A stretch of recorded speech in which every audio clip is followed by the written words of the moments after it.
Udaltok gertu dugu, alduntzea izango da langaia eta Arabatik mezu labur bat. Euskara dela eta arabarrok jakin badakigu duela igula omarkeda non geunden eta zorionez non gauden orain. Eta hori ez da kasualitatearen ondorioa iza. Gehiago nahi dugu, gehiago lortzeko lanian gogora eri gara, baina esan behar dugu pozik eta harro gaudela albuntzean izandako jauzi nabarmenarengatik. Eta hori ez da kasualitatearen ondorio esan dudan bezala.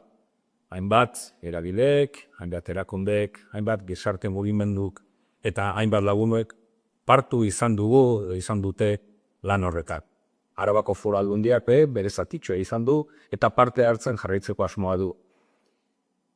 Besteak beste, hurrengo 4 bostetarako erronka bezala erabilera hartu dugu. Erabilera lurraldean sustatuz eta erabilera etxean bertan garatuz.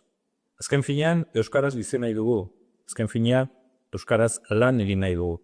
Eta konpromisu hori mantenduko dugu, tinko eta segu.